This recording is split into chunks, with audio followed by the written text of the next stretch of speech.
Esto es Aprendamos Juntos, y hoy vamos a hablar sobre la filosofía analítica, el atomismo lógico y la profunda relación entre el lenguaje, las matemáticas y la realidad. Y es un tema apasionante, te digo, porque nos mete de lleno en los cimientos de cómo entendemos el mundo. Totalmente. Y para arrancar esta exploración conceptual, este análisis profundo, propongo que pensemos en algo que damos por sentado todos los días. A ver, ¿en qué estás pensando? En el lenguaje. O sea, cuando articulamos palabras, en este momento, cuando estructuramos una frase, la pregunta es, ¿estamos simplemente emitiendo sonidos acordados socialmente para entendernos? Claro, la visión tradicional del lenguaje. Exacto. O existe una especie de esqueleto matemático oculto que conecta nuestras oraciones con la estructura misma del universo. Bueno, esa es, digamos, la pregunta fundamental de toda esta historia. Y para responderla, o al menos para entender cómo llegamos a plantearla de esa manera, tenemos que viajar en el tiempo. Sí, nos tenemos que ir a un momento muy específico de la historia del pensamiento, ¿no? Tal cual. Estamos hablando de la segunda mitad del siglo XIX y los primerísimos años del siglo XX. Es una época de contrastes brutales. Claro, porque por un lado tenés a las ciencias físico-matemáticas en una ebullición absoluta. Exactamente. Están descubriendo el electromagnetismo, la termodinámica, todo eso. Sentando las bases para la física moderna, básicamente. O sea, los científicos buscan certezas tangibles. Sí, quieren fundamentar empíricamente cada paso que dan. Necesitan medir, comprobar, verificar. Pero cuando miraban hacia la filosofía, que históricamente se suponía que era la madre de todas las ciencias, se encontraban con un panorama rarísimo. Era un panorama que parecía ir en la dirección completamente opuesta, ¿sí? Como que iban a contramano de la ciencia empírica. Totalmente a contramano. Pensá que la academia, especialmente en Europa continental y también en gran parte de Inglaterra, estaba dominada por una corriente muy fuerte. El idealismo post-hegeliano. Exacto, el famoso idealismo. Y para entender la magnitud de la rebelión que vamos a explorar hoy, hay que ponerse en los zapatos de un científico de esa época frente a esta filosofía. A ver, intentemos armar esa imagen.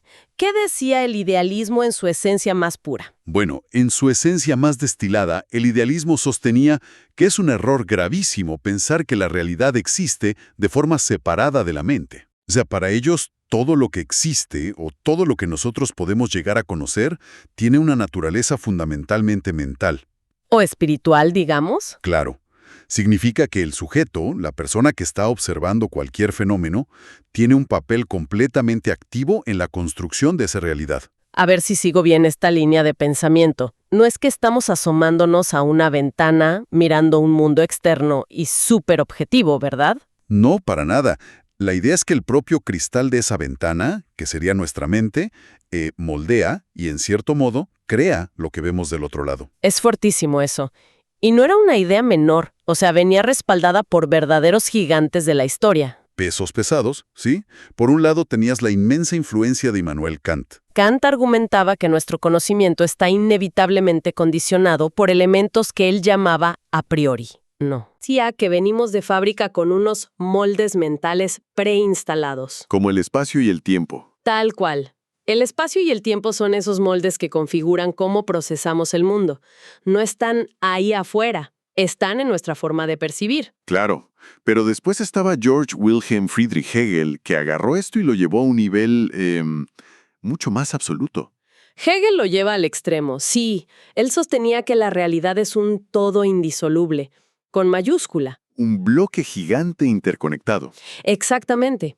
Para Hegel, cada cosa individual, ya sea una roca, un árbol o un ser humano, no tiene sentido por sí sola. O sea, solo se define en función de ese inmenso todo. Así es. Y ese todo, en el fondo, es el despliegue de lo que él llamaba el espíritu o la idea. Imaginemos por un segundo ser un físico en ese momento histórico. Un dolor de cabeza, digamos. Totalmente. Estás en tu laboratorio intentando aislar una variable empírica, querés medir la velocidad de la luz o, no sé, la temperatura de un gas específico. Y viene el filósofo de turno y te dice que pares todo. Claro, te dice, cuidado porque ese gas no existe de forma aislada, es una ilusión. Todo es parte de una gran red interconectada impulsada por el espíritu absoluto. Y si alteras el gas, alteras el todo. O sea, debe haber sido profundamente frustrante para los científicos, Frustrante es poco. Bloqueaba la premisa misma del método científico. que es justamente aislar partes para poder entenderlas y medirlas. Y esa misma frustración que describes es exactamente el caldo de cultivo para una rebelión intelectual enorme. Era inevitable que surgiera una reacción feroz contra este idealismo. Sí, y así fue. Un grupo de nuevos pensadores empieza a decir que el idealismo está usando términos abstractos que en realidad están completamente vacíos. Que palabras enormes como el absoluto o el ser carecen de contenido real y práctico. Totalmente. Se inspiraron en pensadores empiristas más antiguos, gente como David Hume o Guillermo de Ockham. Los pioneros de basarse en la experiencia, claro. Exacto. Y llegaron a una conclusión tajante. Dijeron que para entender el mundo, primero hay que limpiar el instrumento a través del cual intentamos comprenderlo. Y ese instrumento principal, nuestra herramienta básica, es el lenguaje. Exactamente, el lenguaje. Es como si estuviéramos intentando hacer astronomía. Queremos mirar las estrellas, pero resulta que el lente de nuestro telescopio está todo manchado de grasa y polvo. Una mugre total. Claro, no importa qué tan fascinante o infinito sea el universo, si no limpiamos el lente primero, solo vamos a ver manchas borrosas. Y peor aún, vamos a creer que esas manchas borrosas son galaxias reales. Tal cual. Y así es como surge esta corriente fundamental, principalmente en Inglaterra, que es la filosofía analítica. Su misión fundacional era literalmente agarrar un paño y limpiar ese lente. Es una imagen perfecta para entenderlos. Y esta filosofía analítica nace impulsada por figuras de mucho peso, ¿no? Sí, pensadores como G. E. Moore, Bertrand Russell y, por supuesto, Ludwig Wittgenstein. Nombres ineludibles. Y entiendo que se asientan sobre dos pilares que para ellos eran innegociables. Así es. El primer pilar es una actitud profundamente empirista. O sea, volver a la experiencia. Exacto. Sostienen que la experiencia sensible es la fuente primordial y única del conocimiento válido. Nada de ideas innatas ni espíritus absolutos volando por ahí. Nada de eso. Si algo no se puede experimentar o medir, entonces no sirve para hacer ciencia empírica. Exigen un criterio estricto de verificación empírica. A ver si lo bajo a tierra. Si vos haces una afirmación sobre el mundo, me tenéis que decir cómo puedo yo comprobar, en el mundo real, si eso es verdadero o falso. Exactamente. Y si no podés darme ese método de comprobación empírica, tu frase no es que sea falsa. ¿Qué es entonces? Es directamente un sinsentido. Carece de significado lógico. ¡Wow! Eso es barrer con siglos de filosofía de un plumazo. Totalmente. Y ahí entra el segundo pilar, que es el análisis lógico del lenguaje. ¿Qué es lo que le da el nombre a la corriente? Claro. Sí, esto cambia para siempre lo que significa hacer filosofía. Porque antes, el filósofo se sentaba a escribir tratados inmensos y especulativos sobre el origen del universo, ¿verdad? Claro, especulaban directamente sobre la realidad. Pero con la filosofía analítica, la disciplina pasa a ser una actividad de segundo grado. ¿Qué significa exactamente segundo grado en este contexto? Significa que la filosofía ya no estudia la realidad de forma directa. Ahora analiza los discursos y los saberes que estudian la realidad. Ah, o sea, se transforma en filosofía de la ciencia, en metaética, en análisis del lenguaje. Exacto. Pasa a ser una herramienta de clarificación. El objetivo principal pasa a ser detectar lo que ellos llamaban pseudoproblemas. Detengámonos acá porque esto me parece fascinante, te digo. Es que es el corazón de la cuestión. La idea de que muchos de los grandes misterios de la humanidad, sobre los que corrieron ríos de tinta, no eran misterios reales sino pseudoproblemas. Problemas falsos generados por trampas del lenguaje. Para visualizarlo bien, propongo que pensemos en el lenguaje común, el que usamos todos nosotros todos los días, como si fuera un mapa de una ciudad. Me gusta esa analogía. A ver, desarróllala. Bueno, si el mapa está bien hecho, nos guía perfectamente de un punto A a un punto B en el territorio real de la ciudad, ¿no? Claro, cumple su función. Pero, ¿qué pasa si nuestro lenguaje natural es una herramienta fundamentalmente defectuosa? Es como tener un mapa donde hay dibujadas calles que en la realidad empírica terminan en un precipicio. O que directamente no existen. Tal cual. O un mapa donde parece que dos avenidas principales se cruzan, pero en verdad pertenecen a dos ciudades totalmente distintas. Y si vos usas ese mapa roto, lógicamente te vas a perder por completo, Y vas a culpar a la ciudad por ser un laberinto confuso. cuando en realidad el único problema es el papel defectuoso que tenés en la mano. Exactamente. O sea, los filósofos llevaban siglos perdiéndose en calles que no existían. Discutiendo sobre cosas que eran simples ilusiones ópticas creadas por la mala gramática. Es una crítica devastadora. Y frente a este diagnóstico de que tenemos un mapa defectuoso, entiendo que surgieron dos grandes posturas dentro de la misma filosofía analítica para solucionarlo. Así es. Ante el problema de que el lenguaje cotidiano nos engaña constantemente, se formaron dos caminos bastante distintos. ¿Cuál fue el primero? El primero es la filosofía del lenguaje ideal, que fue defendida por pensadores como el propio Russell, el primer Wittgenstein y luego el famoso Círculo de Viena. Estos eran los más radicales, ¿no? Radicales absolutos. Su postura era: este mapa turístico cotidiano no tiene arreglo, está lleno de ambigüedades y vaguedades. O sea, no lo podemos parchar. No sirve para hacer ciencia rigurosa. Su propuesta era crear un mapa completamente nuevo, un lenguaje artificial y perfecto, basado estrictamente en la lógica matemática. Querían un lenguaje impecable donde cada palabra correspondiera a un solo hecho empírico. Exacto, sin ningún margen para la poesía, la metáfora o la confusión. Cero ambigüedad. Básicamente querían descartar el mapa turístico arrugado que todos usamos y fabricar un plano topográfico satelital que sea infalible. Esa es exactamente la idea. Pero claro, la otra corriente tomó una postura más moderada, o al menos más pragmática. La filosofía del lenguaje ordinario, ¿verdad? Sí, liderada por G. E. Moore y el Wittgenstein más maduro, el de su segunda etapa. ¿Y qué decían ellos frente al mapa roto? Ellos dijeron: un momento, el problema principal no es el mapa en sí mismo. El problema es que no sabemos leerlo de acuerdo al contexto en el que estamos. Ah, claro. El problema es el usuario, digamos. Claro. Su enfoque fue analizar el lenguaje de todos los días, estudiar lo que Wittgenstein llamó los juegos del lenguaje. Los famosos juegos del lenguaje.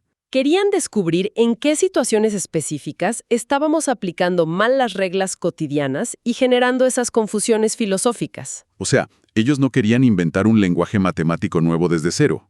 No, para nada. Querían, digamos, curarnos de los enredos del lenguaje que ya tenemos. Usar la filosofía como una terapia. Es un enfoque súper interesante. Pero si volvemos a esa primera gran ambición, la de diseñar el plano satelital perfecto desde cero. La del lenguaje ideal, sí. Claro, la del lenguaje ideal. Alguien tenía que sentarse a dibujarlo. Y era una tarea titánica. Totalmente. ¿Quién asume un proyecto con ese nivel de ambición arquitectónica?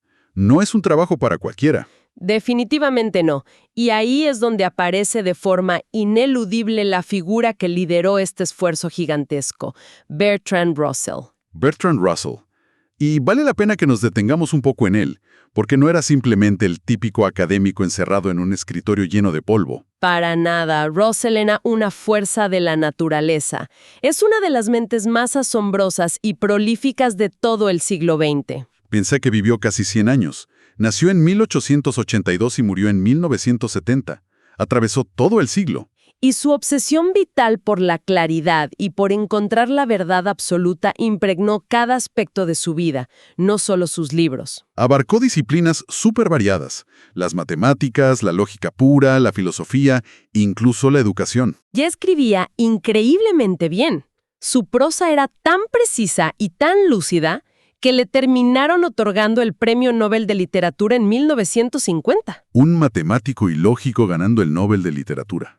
Es una locura. Sí, pero además, esa misma intolerancia que él sentía por la falsedad intelectual lo llevó a ser un activista inagotable en el mundo real. Era un militante pacifista muy radical, ¿no? Muy radical. De hecho, terminó preso por defender sus ideas pacifistas durante la Primera Guerra Mundial. No transaba con nada. Y décadas después, no nos olvidemos, junto con el mismísimo Albert Einstein, fundó el movimiento Pugwash. Claro, un movimiento internacional para impulsar urgentemente el desarme nuclear en plena Guerra Fría. Eso te da una pauta enorme de su carácter. O sea, si Russell veía un error lógico en una ecuación en el pizarrón, iba y lo corregía. Y si veía una irracionalidad en la política mundial como construir bombas para aniquilar la humanidad, también intentaba desarmarla. Su mente funcionaba así, diseccionando los problemas hasta llegar a su esencia más básica. Tal cual. Y es exactamente con esa misma mentalidad analítica que él toma el monumental edificio del idealismo de Hegel y lo empieza a desarmar. Pieza por pieza. Exacto. Lo dinamita desde adentro. ¿Y cómo logra refutar una idea que era tan pero tan dominante en la academia? Lo hace estableciendo dos principios fundamentales que van directamente a la yugular del sistema idealista: el realismo y el pluralismo. A ver, empecemos por el realismo. ¿Qué plantea ahí? Russell rechaza categóricamente que la realidad necesite de una mente para existir. Corta de raíz la premisa de Kant y Hegel. De cuajo. Él sostiene que la materia, el mundo físico, es el soporte independiente del mundo. O sea, si todos los seres conscientes, los humanos y los animales desaparecieran mañana, Las estrellas seguirían brillando en el espacio y las rocas seguirían cayendo por la gravedad. El mundo no nos necesita para ser real. claro. Y sin esa materia física, externa a nosotros y autónoma, ni siquiera tendríamos datos sensibles para que nuestra mente procese. Exactamente. Le devuelve la total independencia al universo empírico. Bien, ese es el realismo. ¿Y qué pasa con el segundo principio, el pluralismo? El pluralismo es, te diría, su golpe de gracia contra Hegel. Recordemos que Hegel decía que todo era una inmensa y gran unidad inseparable. Bueno, Russell lo mira y le dice: falso. La realidad no es un todo. Es una inmensa pluralidad de hechos completamente independientes. O sea, están separados. Sí, la verdad de un hecho particular. Por ejemplo, el hecho empírico de que el pasto es verde. Sí. Ese hecho no depende de su relación misteriosa u oculta con el todo absoluto. Las cosas simplemente son lo que son. Exacto. Los hechos existen diseminados por el universo de manera totalmente autónoma y fragmentada. Entonces, si el mundo ya no es una masa uniforme de espíritu, sino que está compuesto por todos estos hechos independientes esparcidos por ahí, La forma en que pensamos sobre el mundo y lo analizamos también tiene que cambiar radicalmente. claro, ya no puedes sentarte en un sillón a reflexionar sobre el gran absoluto. Tenés que hacer lo que Russell llamó un constructivismo lógico. Ese es el término clave de su método. A ver, intentemos visualizar esto del constructivismo, porque es re importante. Dale, a ver qué imagen se te ocurre. Imaginemos que tenemos frente a nosotros una réplica inmensa de un castillo antiguo, pero construida toda con piezas de encastre, tipo bloquecitos de Lego. Perfecto, un castillo de Lego gigante. Si nosotros queremos entender realmente cómo se sostiene ese castillo y cómo fue diseñado, empezamos a desarmarlo con paciencia. Sacamos un muro por acá, sacamos una torre por allá. Vamos separando las partes. Y eventualmente, después de desarmar mucho, llego a agarrar un pequeño bloque de plástico rojo. La unidad mínima. Claro, una pieza básica que ya no se puede subdividir más sin romperla. Yo asumo que Russell, con su filosofía, propone hacer esto mismo con el universo. Desarmarlo hasta encontrar esos átomos físicos fundamentales, ¿no? Ah, mira, cuidado ahí.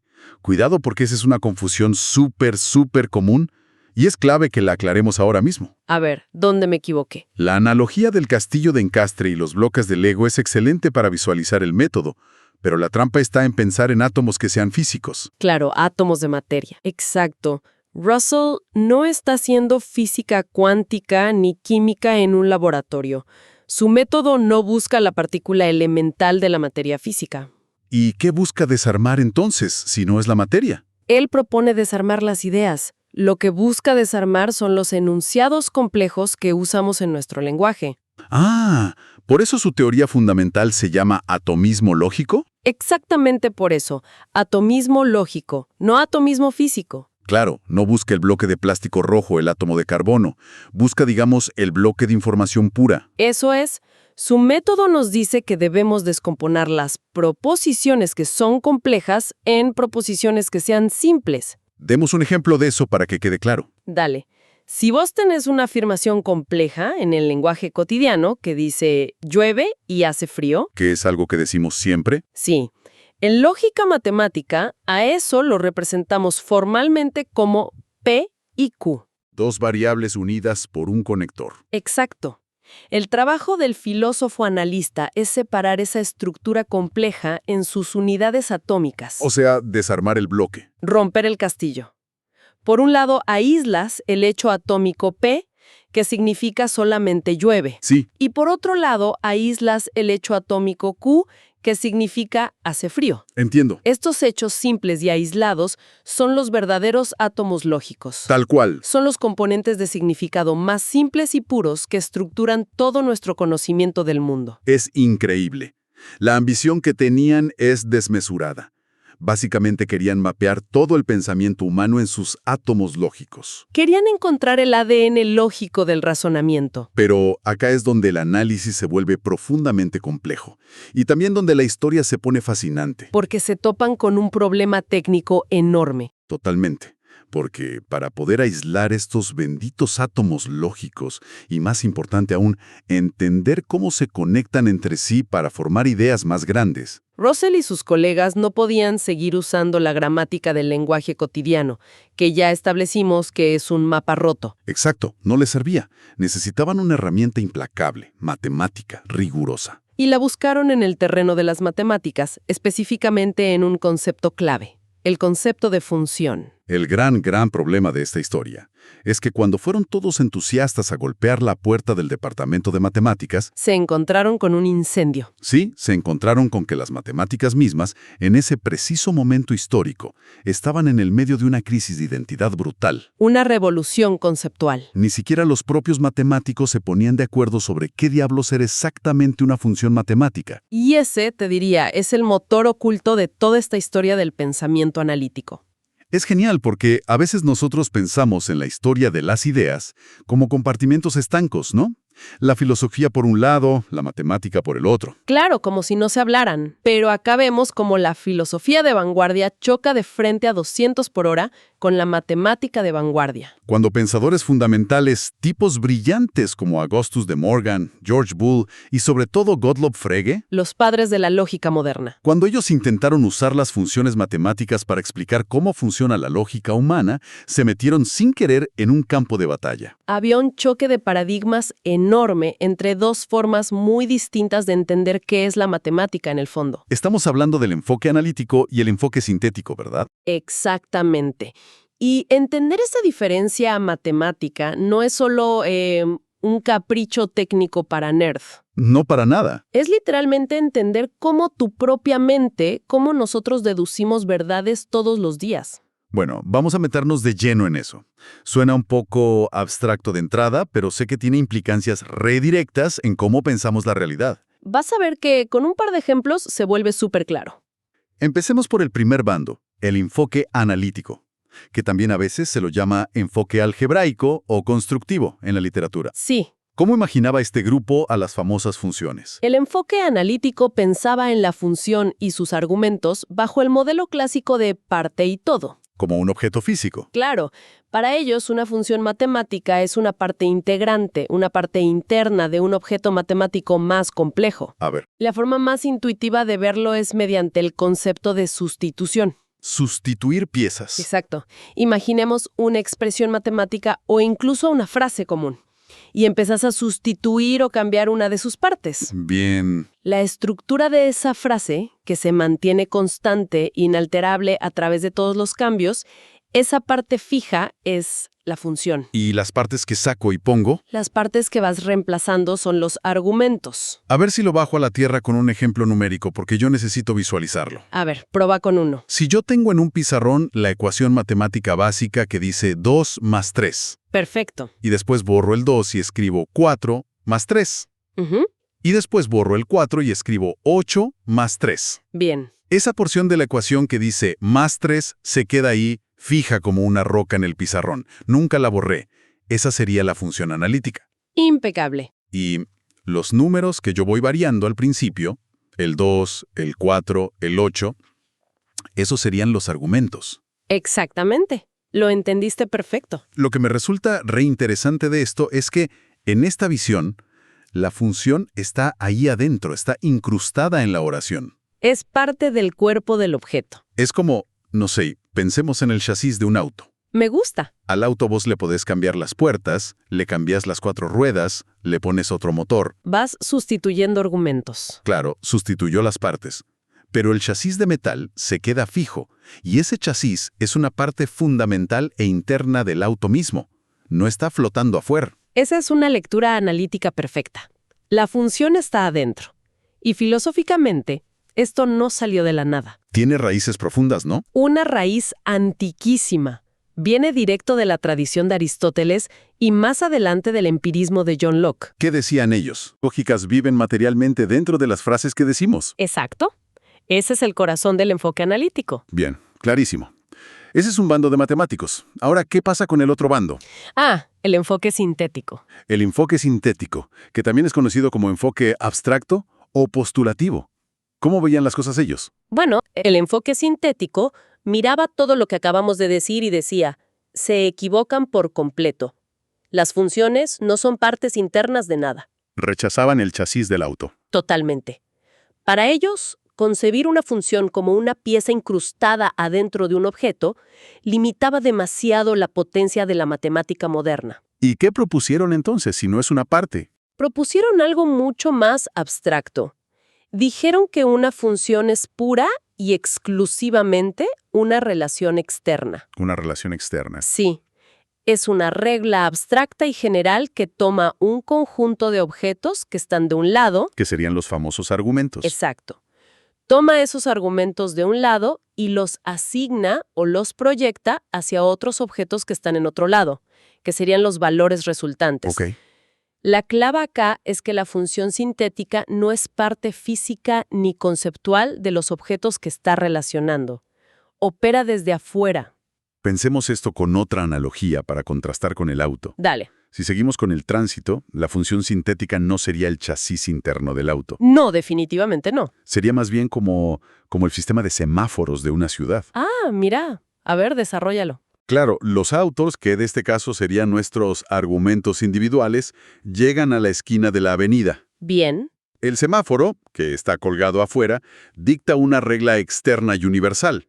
Luz verde, pasás. Luz roja, parás. Una regla de asignación. Y en base a esa regla, los autos avanzan hacia sus destinos, que serían los valores finales. Espectacular. El semáforo impone la relación y organiza todo el tráfico, pero el semáforo de ninguna manera es parte de las piezas del auto. Está afuera. Es una metáfora magnífica para entender el salto abstracto que dieron. Y ojo, que este enfoque sintético también tiene un respaldo filosófico enorme detrás. ¿De dónde viene este bando? Está mucho más alineado con el pensamiento de Immanuel Kant o más adelante en el siglo XX con Karl Popper. Claro, la idea de la estructura externa. Exactamente. Es la idea de que los conceptos humanos y las funciones actúan como una red o un gran marco estructural. Una red que nosotros arrojamos sobre el mundo físico. Tal cual. La arrojamos sobre el mundo para organizarlo y darle sentido desde afuera. No es algo que extraemos escarbando del interior de las cosas mismas. No. Es una imposición formal desde afuera hacia adentro. Y acá, justamente acá, es donde toda esta historia hace una inclusión espectacular. Sí, acá se arma el problema grave. Porque este debate, que hasta ahora parece un lujo intelectual fascinante para matemáticos escribiendo fórmulas en un pizarrón. Parecía un tema cerrado a los departamentos de ciencias exactas. Claro. De repente, todo este debate de semáforos y chasis aterriza de golpe en el escritorio de Russell y de los filósofos analíticos. Estaban tratando desesperadamente de explicar el lenguaje y el pensamiento humano cotidiano. Y este choque genera un dilema casi paralizante respecto a cómo hacemos nosotros deducciones lógicas en la vida real. Genera un abismo lógico, te diría. Sí. Porque cuando vos intentás explicar cómo funciona la deducción lógica humana, te encuentras aporralado. La respuesta cambia diametralmente dependiendo de qué bando matemático decidas elegir para fundamentarte. Analicemos ese callejón sin salida, porque es la clave de todo. A ver, veamos los dos escenarios. Primer escenario. Decidimos tomar el camino analítico conservador. Bien. Y decimos que las palabras que usamos para operar lógicamente, conectores como y, o, no, son literalmente partes internas y constitutivas de nuestra oración. Son los engranajes internos de la frase. Sí. Tengo manzanas y peras, y de ahí deduzco lógicamente.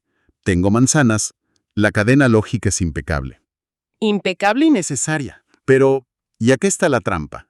El costo filosófico de esa seguridad es carísimo. es altísimo. Porque con esa deducción, yo no estoy generando absolutamente ningún conocimiento nuevo sobre el mundo. Es un proceso cognitivamente estéril, digamos. Es pura repetición.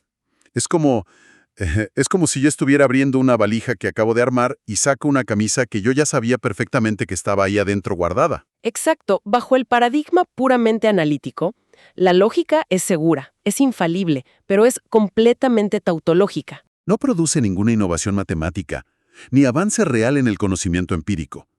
Ahora, ¿qué pasa si nos frustramos con esto y nos vamos al otro extremo? El camino sintético. Claro, si tomamos el camino sintético, donde esas palabras lógicas, esos conectores, son como el semáforo que decíamos antes. Simples relaciones externas, abstractas, reglas de asignación que conectan conceptos flotando por ahí. Si hacemos eso, de repente la deducción sí es sumamente productiva. Se vuelve expansiva. Nos permite tomar datos aislados, combinarlos de formas novedosas y descubrir cosas matemáticas o lógicas nuevas que no eran para nada evidentes en las premisas originales. El motor de la ciencia moderna, básicamente. Pero tenemos un problema enorme acá también. El talón de Aquiles sintético. Sí, no tengo forma de explicar razonablemente cómo diablos esa red abstracta, matemática y externa, se engancha con las palabras físicas y sonoras que yo estoy pronunciando con mi boca. Es un salto mortal imposible de justificar empíricamente. Volviendo a la analogía, es como si el semáforo mágico de la esquina estuviera, de repente, creando autos de metal nuevos en el medio de la calle, y nosotros no supiéramos de dónde salieron. Me encanta. Ese es el drama exacto y preciso que enfrentó la lógica moderna en su momento de consolidación. Estaban atrapados entre dos paredes. Necesitaban desesperadamente ambos pilares para que todo el edificio intelectual no colapsara. O sea, necesitaban la potencia matemática expansiva del enfoque sintético para poder generar conocimiento nuevo y avanzar. Sí, pero al mismo tiempo requerían con urgencia el anclaje seguro y material del enfoque analítico. Para poder aplicar esa lógica expansiva al lenguaje natural, a las frases concretas de los manuales de ciencia y de la vida de todos los días. Exactamente. El desafío del siglo era, ¿cómo logramos conciliar dos mundos matemáticos y filosóficos que parecen agua y aceite? Esa es la pregunta del millón. ¿Cómo logran finalmente salir de ese laberinto conceptual? ¿Cuál es la gran síntesis? Bueno, la solución a este embotellamiento histórico llega a través de una reinterpretación que es francamente brillante. ¿De quién? Está muy inspirada en los trabajos profundos de Frege, pero luego es pulida y refinada por el propio Bertrand Russell y también por sus sucesores analíticos. ¿Y cuál fue el truco? La clave estuvo en hacer un giro de 180 grados. Decidieron cambiar radicalmente nuestra forma de entender cómo ocurren las palabras lógicas cuando las usamos en el lenguaje. A ver, explícame esto paso a paso. Propusieron que ya no debemos ver a los símbolos lógicos, abstractos o a las palabras cotidianas como probablemente, si tal cosa, entonces tal otra. O un simple no. Sí, esas pequeñas palabras de conexión. Propusieron que no debemos verlas como componentes físicos reales, que se suman al vocabulario del lenguaje natural. Ah, o sea, le sacan el peso material. Exacto. Nos dicen, no son cosas, no son entidades en el mundo, no son ladrillos tangibles dentro de la oración. ¿Y qué son entonces si no son palabras como perro o mesa? Deben entenderse puramente como indicadores de forma lógica. Indicadores de forma lógica, me vuelve loco este concepto, te lo juro. Es un cambio de paradigma total en la gramática profunda. A ver si logro armar una imagen para anclar esto en la cabeza. Intentemos. Si volvemos a la idea material de construir una casa en el mundo real, Bien. esas palabras operativas, todos esos conectores lógicos que usamos para razonar, en realidad no son las vigas de madera gruesas ni los ladrillos de arcilla de la pared. No son la materia prima. Son, más bien, las marcas finitas de lápiz que el arquitecto hizo en la pared de ladrillos para saber dónde cortar. Excelente. O mejor todavía, son las huellas de barro que dejó el constructor en el piso de cemento al caminar mientras armaba la estructura. Es una analogía hermosísima. Y además es conceptualmente muy, muy precisa. Porque la huella no es la casa. Claro. Cuando vos decís en una conversación casual, por ejemplo, es posible que llueva esta tarde. Sí. Esa palabrita, posible, no es un bloque de significado en sí mismo que sea comparable en peso empírico a la palabra lluvia. No puedo tocar la posibilidad, puedo tocar el agua de la lluvia. Sí, tal cual. La palabra posible es simplemente la huella acústica, Es la marca en el lenguaje que nos indica a todos que allá en el fondo, en la estructura profunda de ese pensamiento, Tu mente acaba de aplicar una operación lógica de probabilidad. exactamente eso. Al ver las palabras lógicas como huellas o como marcas formales y vacías, de repente logramos conciliar los dos mundos en guerra. Claro, cerramos la grieta entre los analíticos y los sintéticos. Totalmente, porque por un lado reconocemos que el lenguaje sí tiene una estructura interna y material, lo cual satisface al enfoque analítico. Vemos las marcas en la pared física. Pero al mismo tiempo entendemos que esa estructura interna es solamente el reflejo o el síntoma de operaciones abstractas y relacionales mucho más profundas que ocurren afuera del lenguaje. Y eso satisface completamente el enfoque sintético. Exacto. Unimos la capacidad de generar nuevo conocimiento con el anclaje seguro en nuestras oraciones cotidianas. Es verdaderamente asombroso pensar todo esto. O sea, la simple intención inicial de agarrar un trapito y limpiar el lenguaje para que los físicos cuánticos pudieran trabajar más cómodos en el laboratorio. ¿Sí? Terminó llevándolos a desentrañar toda la arquitectura invisible de cómo los seres humanos procesamos la realidad misma. Es uno de los logros intelectuales más grandes de la modernidad, sin dudas. Pero antes de que empecemos a cerrar este recorrido gigante, sé que hay un último detalle técnico que no podemos dejar afuera. Un asterisco importante, sí. Es una especie de paradoja que está mencionada explícitamente por la filósofa y matemática contemporánea Penélope Mady. El problema de la circularidad. Es un tema fascinante. Tiene que ver con eso, ¿sí? Es un punto de quiebre donde estos dos enfoques, el analítico y el sintético de los que venimos hablando, vuelven a chocar.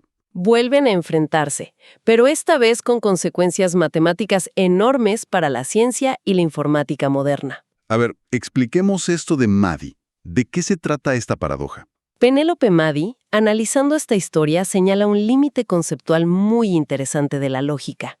Y todo el problema se reduce a una pregunta teórica que, la verdad, parece un acertijo de niños. A ver, la pregunta. La pregunta es, ¿puede una función matemática aplicarse a sí misma? O sea, ¿puede una función ser su propio argumento? Exactamente. ¿Puede la regla operarse sobre la propia regla? Uy, es como un juego de espejos. Si miramos esta pregunta desde el enfoque estrictamente analítico, que recordemos que es el que entiende al argumento como una parte interna, física o estructural, incrustada adentro de la función. Como el chasis del auto. Claro. En ese mundo analítico, la respuesta a la pregunta de si se puede aplicar a sí misma es un no rotundo y definitivo. Es un no obvio, claro, porque es lógicamente y hasta espacialmente imposible. Tal cual. Es como si yo me preguntara si una caja de cartón física que tengo en la mano puede de alguna manera mágica guardarse adentro de sí misma. Es un absurdo total. Si vos concebís a la función como un objeto físico que contiene partes más pequeñas, intentar meter el todo adentro de la parte rompe la realidad. Es un absurdo espacial, y Bertrand Russell, como el genio que era, se dio cuenta de este peligro rapidísimo. Él vio que esto podía romper toda la matemática, ¿verdad? Sí. Para evitar que la lógica colapsara por estas contradicciones, Russell formuló su famosísima teoría ramificada de tipos. Y también lo que llamó el principio del círculo vicioso, creo. Exacto. Formuló todo eso justamente para prohibir legalmente, dentro de la lógica, estas temibles autorreferencias. Básicamente puso una regla de tránsito que prohíbe explícitamente intentar meter la caja adentro de la caja. Tal cual. Al evitar por decreto que un conjunto abstracto pudiera llegar a contenerse a sí mismo como elemento, Russell salvó a su gran sistema lógico de las paradojas que amenazaban con destruir su obra. Salvó el edificio de la matemática de ese momento. Pero, y asumo que aquí está el giro dramático de Mady, Acá viene el giro contemporáneo. ¿qué pasa si adoptamos el enfoque sintético de manera estricta y radical? Bueno. Si hacemos eso, la historia cambia drásticamente. Porque recordemos que en el enfoque sintético puro, la función es el semáforo. Es una pura regla de asignación. Es una relación totalmente externa a los autos. No es una caja física, no es un chasis, no ocupa lugar. Exactamente.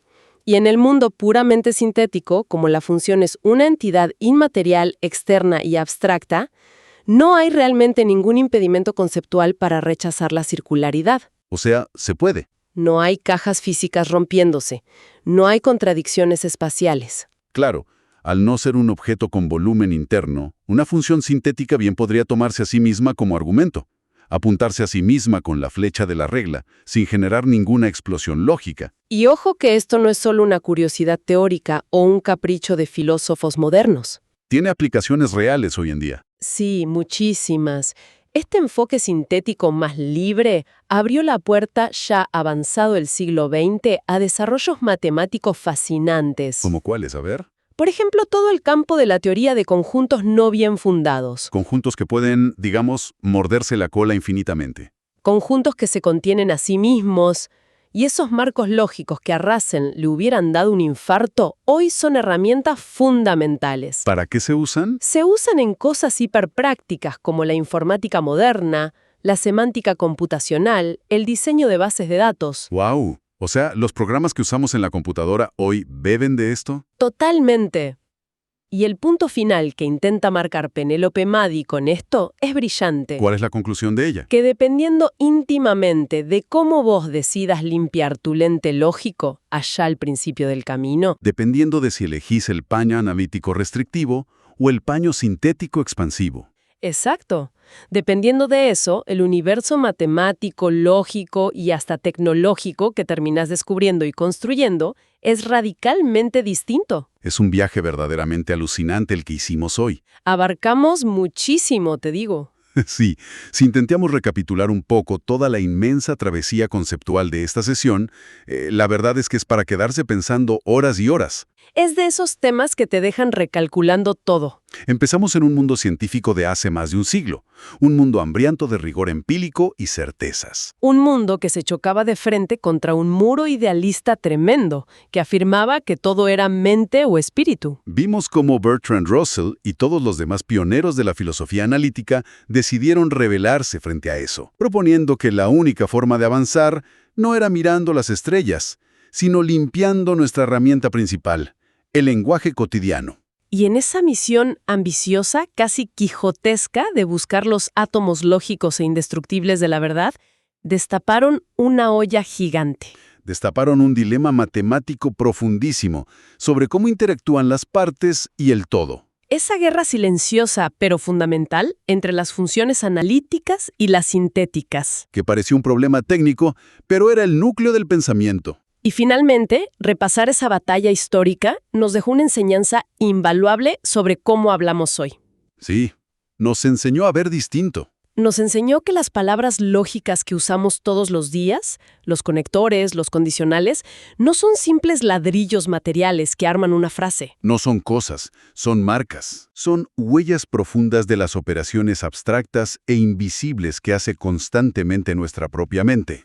Creo que hiciste un resumen perfecto de todo el recorrido. Gracias, pero creo que a vos te toca el remate de hoy. Ah, me dejas la parte más pesada. Siempre.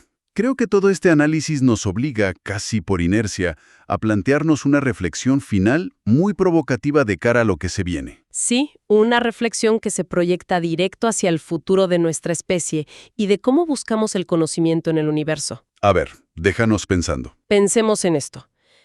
Si nosotros hoy asumimos, después de todo lo que charlamos, que nuestra concepción de la realidad, desde las intrincadas teorías de la física cuántica hasta la forma cotidiana en que analizamos, no sé, la economía o la biología, depende estricta e inevitablemente de las matemáticas y de la estructura lógica de nuestro lenguaje. Nuestro lente, digamos. Exacto. Si asumimos eso, surge una duda que es bastante inquietante.